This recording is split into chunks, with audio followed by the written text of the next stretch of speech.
Imagine walking into a room. Someone is angry. Someone is trying to pressure you. Someone is dominating the conversation. And everyone seems to be reacting emotionally. But you don't. You stay calm. You know exactly what to say. And somehow, the entire situation starts moving in your direction. That's not magic. It's psychology. And today, I'm going to show you several psychological principles that can help you stay in control of difficult situations without manipulating, threatening, or intimidating anyone.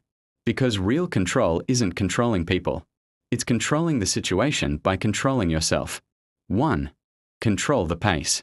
Here's something most people underestimate. Speed creates pressure. When someone asks you a difficult question and expects an immediate answer, your brain wants to respond quickly.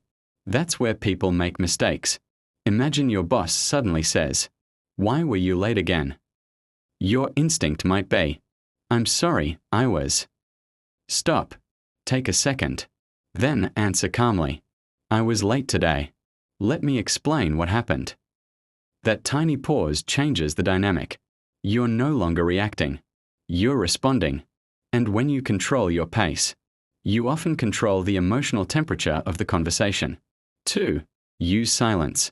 Silence feels uncomfortable. That's exactly why it's powerful. Imagine you're negotiating with someone.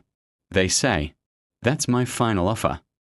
Most people immediately respond, "Okay, what about this?" But instead, say nothing. Just think. Because people often reveal more information when they're uncomfortable with silence. They might start explaining, "Well, actually, I could probably do a little better." You didn't pressure them. You simply didn't rush to fill the silence. Sometimes the person who speaks first gives away the most. 3. Ask questions instead of fighting. This is one of the most useful techniques in difficult conversations.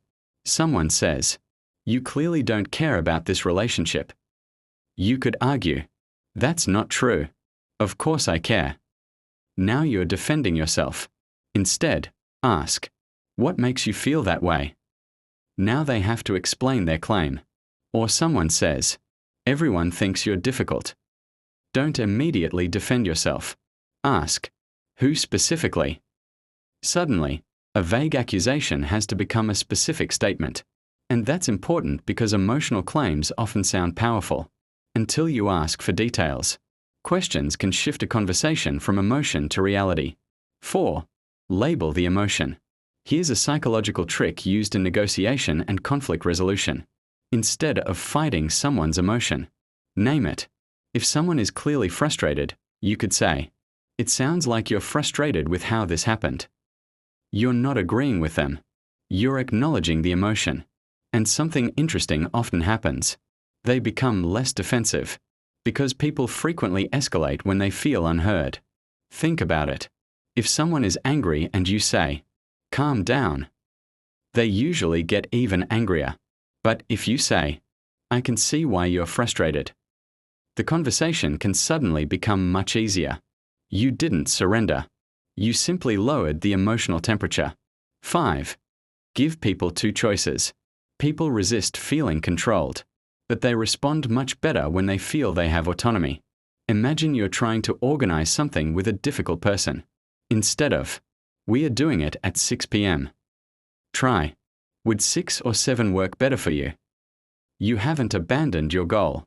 You've simply given them ownership over the decision. This works in everyday situations. Do you want to discuss this now or after dinner? Would you rather email me the information or send it on WhatsApp? The person gets a choice, while you still move the situation forward. That's not manipulation. That's understanding how people respond to autonomy. 6. Don't match their energy. This might be the most important one. Someone raises their voice. You raise yours. They become aggressive. You become aggressive. Now you're both emotionally compromised. Instead, lower your intensity. Speak slower. Keep your voice steady. Stay physically relaxed. Because emotions are contagious. If you become as reactive as the other person, you've surrendered control of yourself. But if you remain calm, you create contrast. And that contrast can change the entire interaction. The final trick: Control yourself. Here's the secret behind every technique we've discussed. The person who controls themselves has a massive advantage. You can't control what someone says. You can't control whether they like you. You can't control whether they become angry. But you can control your response, your pace, your words, your boundaries, your attention, your emotions. And when you stop desperately trying to control other people, you become much harder for other people to control. So the next time you're in a difficult situation, don't ask, "How do I win this?" Ask, "How do I stay calm enough to see what's actually happening?" Because once you can control yourself under pressure, you'll be surprised how many situations start becoming easier to control. And if you want to understand the hidden psychological forces behind everyday human behavior, subscribe, because the more you understand psychology, the less easily you'll be controlled by it.